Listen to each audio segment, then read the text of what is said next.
75 वर्षीय मनोरमा जी एक बेंच पर बैठी अपनी किस्मत को कोस रही थी। तभी एक 10 वर्ष का प्यारा सा बच्चा अपनी छोटी सी साइकिल चलाते हुए पार्क में आया और साइकिल से उतरकर इधर उधर घूमने लगा। तभी उस बच्चे की नज़र वहां बैठी मनोरमा जी पर गई तो वो दौड़कर उनके पास आकर बोला, दादी माँ आप यहाँ क्यों बैठी हैं? आपको ठंड लग जाएगी। मनोरमा जी ने जब उस बच्चे के मुंह से दादी माँ नाम सुना तो उनकी आंखों से आंसू झलक आए, क्योंकि आज तक किसी ने उन्हें इतने प्यार से नहीं बोला था। तभी उस बच्चे ने मनोरमा जी का हाथ पकड़कर कहा, अरे दादी माँ आपको तो बहुत तेज बुखार है। तो मनोरमा जी उस बच्चे के हाथ से अपना हाथ छुड़ाते हुए बोली, अरे नहीं बेटा तुम मुझे मत छुओ वरना तुम भी बीमार हो जाओगे। कोई बात नहीं दादी माँ, मेरी मम्मा डॉक्टर है, वो मुझे तुरंत ठीक कर देंगी। और तुम भी चलो ना दादी माँ, वो आपको भी ठीक कर देंगी। उस बच्चे ने मनोरमा जी को खींचते हुए कहा। तो मनोरमा जी बोली, अच्छा बेटा ये बताओ तुम्हारा नाम क्या है? तो वो बच्चा बोला, अरे दादी माँ आप भी कितनी भुलक्कड़ हो, आपने ही तो मेरा नाम रखा था और आप ही भूल गई। मनोरमा जी को कुछ भी समझ नहीं आ रहा था कि वो बच्चा ऐसा क्यों कह रहा है। तभी वो बच्चा हंसकर बोला, हो सकता है दादी माँ आपकी उम्र ज़्यादा हो गई है तभी आप सब कुछ भूल गई हैं, और मैं तो आपका पोता देवांश हूँ, आप मुझे इतनी जल्दी कैसे भूल गई। कहते हुए वो बच्चा मनोरमा जी को वहाँ से खींचकर अपने घर की तरफ ले जाने लगा। बेटा ऐसा किसी को अपने घर नहीं ले जाते, तुम्हारी मम्मी पापा तुम्हें ढूंढ रहे होंगे, तुम अपने घर जाओ बेटा। मनोरमा जी ने उसके सर पर प्यार से हाथ सहलाते हुए कहा। तो वो कहने लगा, अरे दादी माँ लगता है आप उम्र के साथ साथ सठिया भी गई हो। कहकर वो बच्चा मुंह पर हाथ रखकर हंसने लगा। आप मेरी दादी माँ हो, मैं किसी को ऐसे ही थोड़ी ना अपने घर ले जा रहा हूँ, चलो ना दादी माँ अपने घर चलो। मनोरमा जी के लाख मना करने के बावजूद भी वो बच्चा नहीं माना तो हारकर मनोरमा जी अपनी लाठी के टेक से धीरे धीरे उसके साथ चल दी। छोटा सा देवांश मनोरमा जी का हाथ पकड़कर अपने घर के गेट तक पहुंच गया। गेट खोलकर जैसे ही अंदर घुसने लगा तो अंदर से उसके पापा रमेश की आवाज़ आ रही थी, देवांश बेटा ऐसे अकेले कहाँ चले गए, अब तुम बहुत शैतान हो गए हो, तुमसे मैंने मना किया था ना कि ऐसे बाहर नहीं जाते हैं। अभी रुको मैं तुम्हें बताता हूँ। रमेश अपने बेटे देवांश को घर के अंदर से थोड़ी कड़क आवाज़ में बोल रहे थे। तभी देवांश मनोरमा जी का हाथ छोड़ाकर उनसे बोला, आप यहीं पर रुकना दादी माँ, मैं अभी पापा को बुलाकर लाता हूँ। कहकर वह दौड़कर घर के अंदर चला गया। इधर मनोरमा जी देवांश के पापा रमेश की आवाज़ सुनकर सोचने लगे कि इनको इनके घर के अंदर नहीं जाना चाहिए, क्योंकि कहीं उन्होंने उन्हें को धुतकार कर भगा दिया तो उनकी वेशभूषा भी तो ऐसी ही है। वैसे भी मनोरमा जी की हालत देखकर कोई भी उनसे ढंग से बात नहीं करता था, तो घर में घुसने की बात तो दूर की बात है। फिर सोचने लगी कि देवांश तो अभी छोटा बच्चा है, उसे ये सब कहाँ पता है कि कौन छूत है और कौन अछूत है। नहीं, मुझे उनके घर नहीं जाना चाहिए। सोचते हुए मनोरमा जी डंडे के सहारे से धीरे धीरे उनके घर से चली गई। इधर देवांश जैसे ही अंदर गया तो वह अपने पापा की उंगली पकड़कर खींचते हुए बोला, पापा बाहर चलो ना, मुझे आपको दादी माँ से मिलवाना है, चलो ना पापा। देवांश की बात सुनकर रमेश ने कहा, बेटा फिर से तुम शरारत करने लगे हो ना, बोलो ना दादी माँ भगवान जी के पास चली गई हैं, तुम ना बहुत शैतान हो गए हो, अब तुम्हारी पिटाई करनी पड़ेगी। प्यार से उसको गोद में उठाते हुए रमेश ने कहा। तो देवांश बोला, नहीं पापा देखो ना दादी माँ बाहर खड़ी हैं, उन्हें बहुत तेज बुखार है, पहले आप बाहर चलकर देखो तो सही। देवांश के बार बार कहने पर रमेश बाहर जाकर देखने लगा तो उसे वहां कोई भी नहीं दिखाई दिया। बेटा यहाँ पर तो कोई भी नहीं है। नहीं पापा, यहाँ मेरी दादी माँ थी, मैं उनका हाथ पकड़कर यहाँ पर लाया था, वो यहीं पर खड़ी थी, मैं सच बोल रहा हूँ। पापा ठीक है मेरा प्यारा बच्चा, अब रोना नहीं, कल तो मेरे बेटे का बर्थडे है, बताओ बताओ मेरे बेटे प्यारे बेटे को क्या चाहिए। लेकिन देवांश तो एक ही बात की रट लगाया था, दादी माँ यहीं पर थी, मुझे मेरी दादी माँ चाहिए। तभी रमेश थोड़ी तेज आवाज में बोला, बस बहुत हो गए, अब चुपचाप सो जाओ। पापा की तेज आवाज चिल्लाने से देवांश रोते रोते सो गया। शाम को जब देवांश की माँ सरिता घर पर आई तो देवांश को उदास बैठा देखकर बोली, अरे मेरा प्यारा बच्चा आज मुंह बनाकर क्यों बैठा है, क्या पापा ने डांटा है तुम्हें? तो देवांश रोते हुए अपनी मम्मा से लिपटकर बोला, पापा ने मुझे डांटा, मैं पापा से बात नहीं करूँगा, वो बहुत गंदे हैं, मैं उनसे उनकी कट्टी हो गया हूँ। तभी रमेश मुस्कुराते हुए बोला, अच्छा मेरा प्यारा बेटा मुझे तो गुस्सा है, देखो तो ज़रा। तो देवांश बोला, जाओ मैं आपसे बात नहीं करूँगा जब तक आप मेरी दादी माँ को लेकर नहीं आओगे। अरे बेटा इतनी बार तुमसे बोला है, तुम्हारी दादी माँ अब नहीं आ सकती, वो भगवान के पास चली गई हैं। नहीं पापा, मेरी दादी माँ यहीं थी। तभी सरिता रमेश को आश्चर्य भरी निगाहों से देखने लगी। तो रमेश बोला, अरे ये सुबह सुबह बारिश रुकने के बाद छुपकर घर से बाहर निकल गया था, तो मैंने इसको डांट दिया, तब से मुझसे गुस्सा है और सुबह से बस दादी माँ की रट लगा रखी है। तो सरिता अपने बेटे का मान रखते हुए बोली, ठीक है, हम भी तुम्हारी माँ को ढूंढने चलेंगे। अब ठीक है ना, अब तो हंस दो। मेरा छोटा सा बेटा बहुत जिद्दी हो गया है। अपनी मम्मा की बात सुनकर देवांश खुश होकर अपनी मम्मा के गले से लग गया और रात में अपनी दादी माँ के बारे में बातें करते करते सो गया। उसके सोने के बाद सरिता और रमेश भी सोच में पड़ गए कि बच्चे झूठ तो नहीं बोलते हैं, लेकिन ये भी संभव नहीं कि उसकी दादी माँ जिंदा है। खैर, वो दोनों भी अपने बच्चे का भ्रम मानकर सो गए। सुबह जैसे ही देवांश उठा तो रमेश और सरिता दोनों ने ही अपने प्यार से बच्चे को एक साथ बर्थडे विश किया और उसको सुबह सुबह नहलाकर मंदिर दर्शन के लिए ले गए। आज रमेश और सरिता दोनों ने ही अपने काम से छुट्टी ले रखी थी। रमेश और सरिता देवांश के हर जन्मदिन पर उसे पास के ही मंदिर में जरूर लेकर जाते थे, क्योंकि बहुत मुश्किलों के बाद उन्हें ये बेटा पैदा हुआ था। इसलिए हर साल माता रानी के दर्शन करके उनको धन्यवाद करते थे और गरीबों में भोजन बांटते थे। आज भी उन्होंने सबसे पहले माता रानी की पूजा की। उन दोनों ने मिलकर जो भोजन तैयार किया था उसको गरीबों में बांटा और कुछ देर के लिए मंदिर के प्रांगण में बैठ गए। तो देवांश वहां पर खेलने लगा। तभी एक वृद्ध महिला वहां सूखे पत्तों को झाड़ू से इकट्ठा कर रही थी। जैसे ही देवांश की नज़र उस महिला पर पड़ी तो वो फिर से दौड़कर उनके पास गया। अरे दादी माँ, आप कहाँ चली गई थी? देवांश की आवाज़ सुनकर वो वृद्ध महिला यानी कि मनोरमा जी चौंक गईं, क्योंकि वो देवांश की आवाज़ को अच्छे से पहचान चुकी थी। तभी देवांश बोला, अरे दादी माँ, कल आप कहाँ चली गई थी? आपके जाने के बाद मैं कितना रोया था। आप बहुत गंदी हैं, आप हर बार मुझे छोड़कर चली जाती हैं। अरे नहीं बेटा, ऐसे नहीं बोलते। तभी देवांश भागकर रमेश और सरिता के पास गया और उनका हाथ पकड़कर मनोरमा जी के पास लाया और बोला, ये देखो पापा, आप कल बोल रहे थे कि दादी माँ नहीं है, ये देखो, ये रही मेरी दादी माँ। मम्मा देखो ना, दादी माँ की तबीयत ठीक नहीं है, इन्हें कल बहुत तेज बुखार था, आप इनको देखो ना। बोलते हुए देवांश मनोरमा जी का हाथ अपनी मम्मा सरिता के हाथ पर रख दिया। तो सरिता देखने लगी कि मनोरमा जी को तो वास्तव में बहुत तेज बुखार था। तभी शोर सुनकर मंदिर के पुजारी भी वहां आ गए और बोले, अरे बेटा, ये तो बहुत दुखियारी है। ये कभी कभी यहाँ आ जाती है और बैठकर घंटे रोती रहती है। कभी मन ठीक होता है तो ऐसे ही मंदिर के पत्ते इकट्ठा करने लगती है, लेकिन लगता है बेचारी का इस दुनिया में कोई नहीं है। बोलते हुए मंदिर के पुजारी आरती के लिए चले गए। तभी देवांश बोला, माँ, दादी माँ को दवा दो ना। मेरी दादी जल्दी से ठीक हो जाएंगी तो फिर मेरे साथ खेलने लगेंगी, क्योंकि आप लोग तो अपने अपने काम पर चले जाते हो, मैं घर पर अकेला रह जाता हूँ। मेरी दादी माँ को घर पर ले चलो ना। सरिता वैसे भी एक डॉक्टर थी, उसने मनोरमा जी को ऐसी हालत में देखा तो उनको अपने घर पर ले आई और उनको एक गिलास दूध के साथ दवा खाने को दे दिया। थोड़ी देर आराम करने के बाद मनोरमा जी उनके घर से जाने लगी तो देवांश उनका हाथ पकड़कर बोला, दादी माँ, आप कहाँ जा रही हो? प्लीज़ दादी माँ, अब आप कहीं मत जाइए। कहते हुए वो मनोरमा जी से लिपट गया। तो सरिता और रमेश बोले, आप अभी कहीं मत जाना, क्योंकि आप अभी पूरी तरह से ठीक नहीं हुई हैं। तो मनोरमा जी बोली, बेटा मेरा क्या है, कहीं भी सो जाऊंगी। तुम लोगों ने इतना कुछ किया, कौन करता है किसी अनजान के लिए? सभी मुझे धुतकारते रहते हैं, सब लोग मेरी इस तरह की दशा से दूर भागते हैं। बेटा, तुम लोगों ने मेरे लिए इतना किया, तुम लोगों को हमेशा भगवान खुश रखे। वे बोलकर मनोरमा जी बाहर की तरफ चलने लगी। तो सरिता बोली, अरे नहीं अम्मा जी, आप जब तक अच्छे से ठीक नहीं हो जाएंगी तब तक आप कहीं नहीं जाएंगी। वैसे भी देवांश आपको दादी माँ बोल रहा है, वो आपके बगैर नहीं रहेगा, इसलिए अब आप यहीं पर आराम से रहिए। इतनी प्यार भरी बातें सुनकर मनोरमा जी रुकने के लिए मना नहीं कर पाई। कुछ दिन बीते तो मनोरमा जी के शारीरिक स्वास्थ्य में बहुत सुधार आ गया। उनको सही समय पर दवा खाना और फल मिलने से वह शारीरिक रूप से स्वस्थ नजर आने लगी। देवांश भी उनके साथ खुश रहने लगा। मनोरमा जी भी उसको अच्छी अच्छी बातें सिखाती। एक दिन सरिता और रमेश बैठे बैठे चाय पी रहे थे, साथ में मनोरमा जी भी बैठी थी। तो सरिता ने कहा, अम्मा जी, अगर आप बुरा ना माने तो एक बात पूछूं? हाँ पूछो बेटा, ज़रूर पूछो अम्मा जी, आपका भी तो परिवार होगा, आपके भी तो बच्चे होंगे, फिर आप इस अवस्था में यहाँ अकेले कैसे पहुँची गई? तो मनोरमा जी उदास मन से बोली, हाँ बेटा, मेरा भी एक छोटा सा परिवार था, पर अब पता नहीं कहाँ है।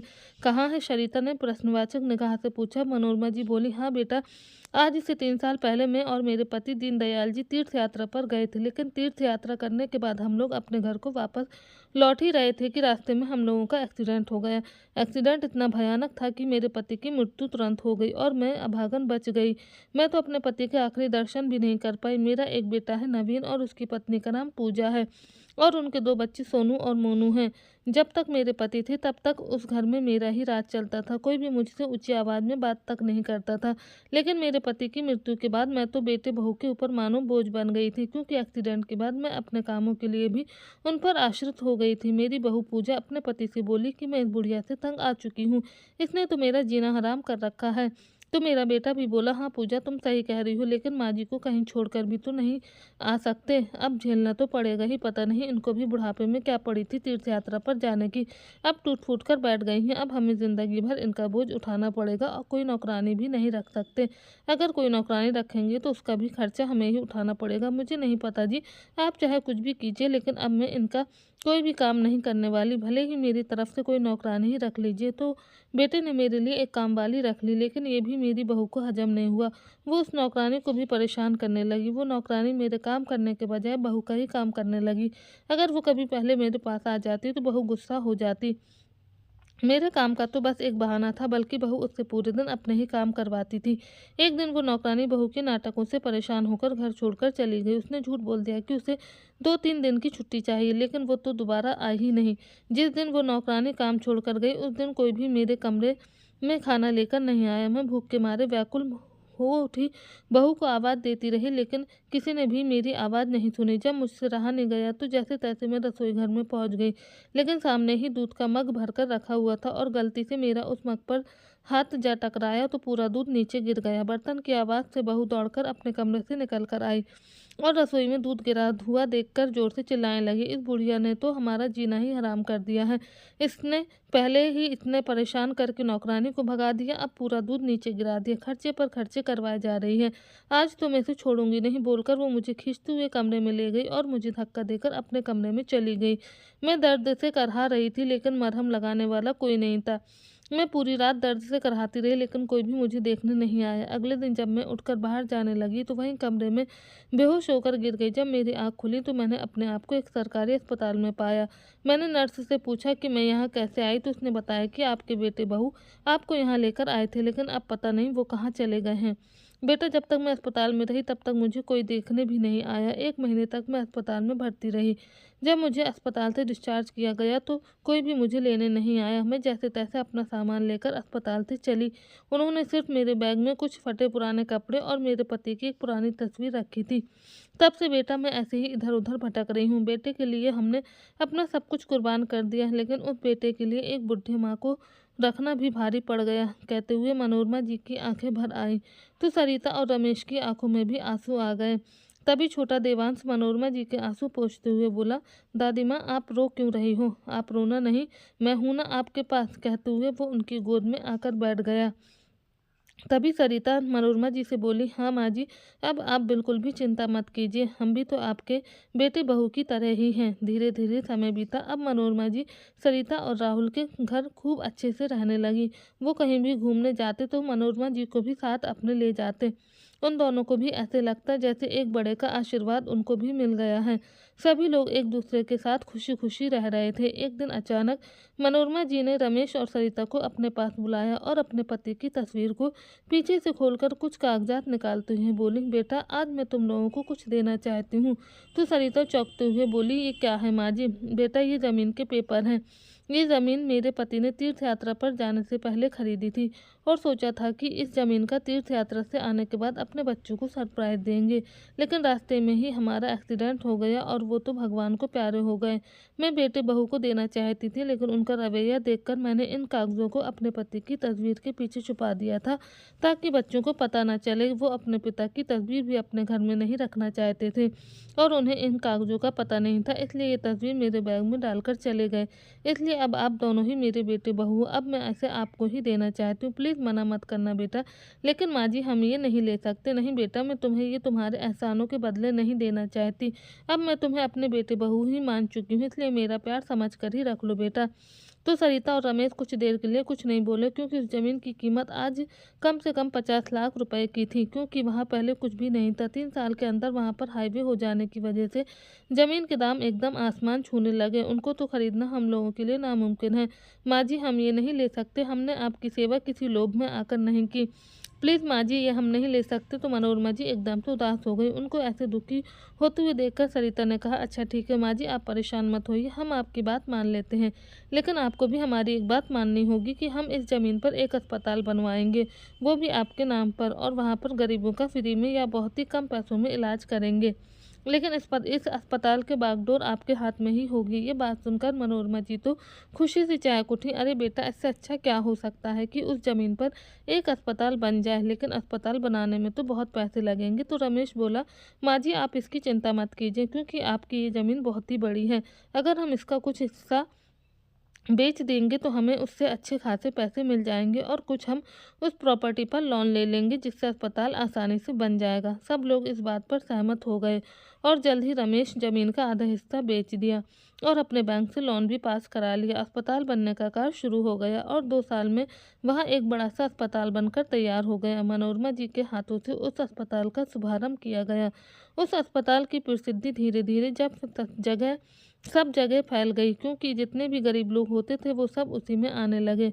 मनोरमा जी को इस सराहनीय कार्य के लिए राज्य के मुख्यमंत्री द्वारा सम्मानित किए जाने की घोषणा की गई। तो मनोरमा जी सुबह सुबह नहा धोकर पूजा करके देवांश को स्कूल भेजने ही जा रही थी कि तभी सरिता मनोरमा जी के पास आकर बोली, माँ जी आज आपको मुख्यमंत्री द्वारा सम्मानित किया जाना है, इसलिए आप वहाँ थोड़ा जल्दी आ जाइएगा। ऐसा करिए, आप देवांश को स्कूल छोड़ने के बाद कार से सीधा वहीं आ जाना। आप चाहें तो मेरे साथ अभी चल सकती हैं। अरे नहीं बेटा, तुम जाओ, तुम्हें लेट हो जाएगा। मैं अपने पोते को स्कूल भेजते हुए वहीं पहुंच जाऊंगी। कहते हुए मनोरमा जी देवांश को लेकर स्कूल के लिए निकल गई। रास्ते में देवांश चिप्स खाने के लिए जिद करने लगा, तो मनोरमा जी ने उसे एक चिप्स का पैकेट दिलवा दिया। स्कूल के पास पहुंचकर देवांश चिप्स खाकर उस पैकेट को वहीं सड़क पर फेंक दिया। तो मनोरमा जी उससे बोली, अरे बेटा, सड़क पर गंदगी नहीं फैलाते। सॉरी दादी माँ, बोलकर वो दौड़कर अपने स्कूल में चला गया। तभी मनोरमा जी उस चिप्स के पैकेट को उठाने लगी। तभी उनके पास एक कार आकर रुकी, और उन्होंने चिप्स के पैकेट बाहर फेंकते हुए कहा, ये ले बुढ़िया, इनको भी उठा लेना। मनोरमा जी ने पीछे मुड़कर देखा तो उनके बेटे बहू उन्हें देखकर दंग रह गए। अरे ये बुढ़िया यहाँ कहाँ घूम रही है। तभी उनकी बहू पूजा ने एक चिप्स का पैकेट और निकालकर उनके मुंह पर फेंकते हुए कहा, ये ले बुढ़िया, बहुत दिनों से भूखी घूम रही होगी, इसे खाकर इसको भी कचड़े में फेंक देना।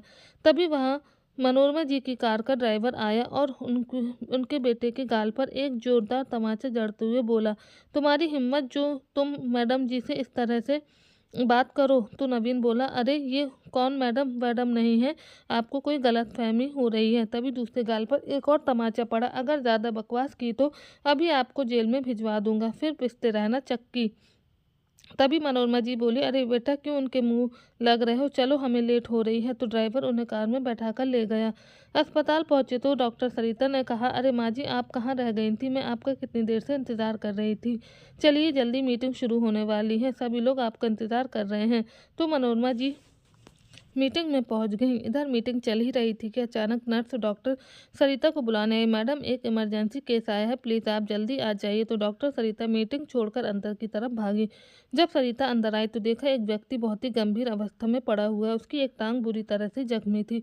उसे देखकर सरिता बोली, इनका इमरजेंसी ऑपरेशन करना पड़ेगा, हो सकता है इनके पैर को काटना भी पड़ जाए। पास ही बेड पर लेटी औरत सरिता की बात सुनकर रोने लगी। प्लीज़ डॉक्टर साहिबा, मेरे पति को बचा लीजिए। अभी सरिता उस औरत से बात कर ही रही थी कि तभी मनोरमा जी वहां आ गईं। जैसे ही उस औरत की नज़र मनोरमा जी पर पड़ी तो वो चीखते हुए बोली, तेरी हिम्मत कैसी हुई बुढ़िया यहाँ आने की, ज़रूर तूने ही नज़र मारी होगी जो मेरे पति का ये हाल हो गया। तो सरिता ने पलट कर देखा तो वहाँ मनोरमा जी खड़ी थी। तो सरिता ने उस औरत से कहा, आपको पता भी है कि ये कौन है। वो औरत सरिता की बात काटते हुए बोली, अरे नहीं मैडम, आप नहीं जानती, ये बहुत मनहूस औरत है, पहले अपने पति को खा गई और अब मेरे हंसते खेलते परिवार पर नज़र लगा दी। तभी सरिता चिल्लाकर बोली, अगर चुप नहीं हुई तो आपके लिए अच्छा नहीं होगा। मालूम भी है ये इस अस्पताल की मालकिन है, श्रीमती मनोरमा जी। लगता है शायद आपने बाहर इनका नाम नहीं देखा। ये सुनकर वो औरत हैरान हो गई। वो कोई और नहीं बल्कि मनोरमा जी की बहू पूजा ही थी, जो कुछ देर पहले मनोरमा जी के ऊपर हंस रही थी। अरे डॉक्टर साहिबा, ऐसे कैसे हो सकता है। तभी सरिता बोली, क्या हो सकता है क्या नहीं, पहले आप अपने पति के लिए पैसे की व्यवस्था कीजिए। उनके ऑपरेशन में कम से कम 2 से 3 लाख रुपए का खर्चा लगेगा। लेकिन डॉक्टर, मैं इतनी जल्दी इतने सारे पैसे का इंतजाम कैसे कर सकती हूँ? पूजा को तो ऐसे लग रहा था जैसे काटो तो खून नहीं। उसे अपने किए हुए सारे कर्म याद आ रहे थे। वो तुरंत ही मनोरमा जी के पैरों में गिरकर माफ़ी मांगने लगी। माफ़ी मांगते हुए बोली, प्लीज़ माँ जी, मुझे माफ़ कर दीजिए, अपने बेटे को बचा लीजिए। इधर सरिता ये सब देखकर दंग रह गई। वो बड़े ही आश्चर्य भरी नज़र से मनोरमा जी की तरफ देखने लगी। तो मनोरमा जी बोली, हाँ, यही मेरे बेटे बहू हैं, लेकिन बेटा मैं चाहती हूँ कि इनका इलाज फ्री में कर दिया जाए। सरिता बोली, हाँ माँ जी, आप बिल्कुल भी चिंता मत कीजिए, मैं अभी इलाज शुरू करती हूँ। तो मनोरमा जी बाहर आ गई। आज मनोरमा जी की आंखों में एक भी आंसू नहीं था। वो चुपचाप वहां से अपने घर चली आई। शाम को सरिता जब घर पहुंची तो वो मनोरमा जी को देखकर दंग रह गई, क्योंकि उसे लग रहा था कि आज अम्मा जी बहुत दुखी होंगी। लेकिन मनोरमा जी तो उनके बेटे देवांश के साथ अच्छे से खेल रही थी। सरिता को देखकर मनोरमा जी समझ गई कि वो उनसे क्या पूछना चाहती है। वो सरिता से बोली, बेटा, तुम सोच रही होगी कि मुझे उन लोगों के लिए बुरा लग रहा है। हाँ बेटा, मानवता के नाते उन लोगों के लिए मुझे बुरा लग रहा है, लेकिन एक माँ के नाते उनसे मेरा कोई भी रिश्ता नहीं है। समय अपनी रफ्तार से चलता रहा। एक दिन मनोरमा जी ने सरिता से कहा, बेटा, इस बार मैं सोच रही हूँ नई साल वाले दिन हम पास के ही मंदिर में जाकर गरीबों को भोजन खिलाएं और जितने भी ज़रूरतमंद लोग हों उन्हें शॉल और स्वेटर बांटा जाए, क्योंकि आज भी बहुत से लोग ऐसे हैं बेटा जो इतनी सर्दी में ठंड के कारण परेशान हो रहे हैं, जिनके पास ना पहनने के लिए कपड़े हैं और ना ही रहने के लिए छत है। क्योंकि आज से 3-4 साल पहले जब देवांश मुझे मिला था तो मेरी भी यही स्थिति थी। मेरे पास भी ना तो छत थी और ना ही सर्दी से बचने के लिए कपड़े थे। मैं भी उस दिन पार्क की उस बेंच पर सर्दी में ठिठुर रही थी। अगर उस दिन देवांश मेरे पास नहीं आता तो शायद कुछ ही दिनों में मैं इस दुनिया से चली गई होती। कहते कहते मनोरमा जी की आंखें भर आईं तो सरिता ने कहा, अरे माँ जी, आप भावुक मत होइए, आप सही कह रही हैं। इस नव वर्ष पर हम कुछ नया करेंगे। मैं आज ही दुकान वाले से कहकर शॉल और स्वेटर का ऑर्डर दे दूंगी। आप चिंता मत कीजिए, जैसा आप कहेंगे वैसा ही होगा। 10 दिन बाद नववर्ष पर देवांश भी जल्दी उठ गया और मनोरमा जी से बोला, दादी माँ, आज मैं भी आपके साथ शॉल और स्वेटर बांटने के लिए चलूँगा। हाँ हाँ बेटा, क्यों नहीं, तुम्हारे कारण ही तो आज मैं ये सब कर पा रही हूँ। करीब 10 बजे तक रमेश और सरिता भी तैयार होकर मंदिर के प्रांगण में पहुँच गए। पहले सरिता और मनोरमा जी ने सबको भोजन कराया और फिर सभी को शॉल और स्वेटर बांटने के बाद जैसे ही सब लोग घर जाने के लिए कार में बैठने लगे, तभी पूजा अपने पति नवीन की व्हील चेयर पर बैठाए वहां पहुंच गई और मनोरमा जी के सामने हाथ जोड़कर माफ़ी मांगते हुए बोली, प्लीज़ माँ जी, हमें माफ़ कर दीजिए, हमने आप पर बहुत जुल्म किए हैं। प्लीज़ माँ जी, हमारे साथ घर चलो। देखिए माँ जी, आप अपने बेटे की हालत तो देखिए। तो मनोरमा जी ने कहा, कौन बेटा, किसका बेटा? तुम लोगों से मेरा कोई रिश्ता नहीं है। मेरे तो सिर्फ एक ही बेटा बहू हैं, रमेश और सरिता, जिनके साथ मैं रह रही हूँ और खूब अच्छे से मेरी सेवा कर रहे हैं, वरना तुम लोगों ने तो मुझे मारने के लिए छोड़ दिया था। आज यही मेरा पोता देवांश है जिसकी वजह से मैं यहाँ पर खड़ी हूँ। मनोरमा जी ने देवांश के सर पर हाथ सहलाते हुए कहा और फिर कार में से बचा हुआ भोजन और स्वेटर निकालकर अपने बेटे बहू को देते हुए बोली, ये लो, भगवान की कृपा से आज हमने नए वर्ष पर ज़रूरतमंद लोगों को भोजन और स्वेटर बांटे थे, तो आपकी भी किस्मत अच्छी थी जो आप समय पर पहुंच गए, इसलिए ये लीजिए, ये खाना भी खा लीजिए। हो सकता है सुबह से आपने कुछ नहीं खाया होगा। कहकर मनोरमा जी अपने पोते देवांश का हाथ पकड़कर रमेश और सरिता के साथ कार में बैठकर अपने घर की ओर चल दी। आज उनके बेटे बहू नवीन और पूजा उनको जाते हुए देखते रह गए। तो दोस्तों, मनोरमा जी ने अपने बेटे बहू को माफ़ न करके सही किया या गलत, अपनी राय कमेंट बॉक्स में ज़रूर बताएं। कहानी अच्छी लगी हो तो प्लीज़ वीडियो को लाइक करें और शेयर करें और हमारे चैनल को सब्सक्राइब करें। मिलते हैं आपसे एक और नई वीडियो में, जब तक के लिए बाय बाय।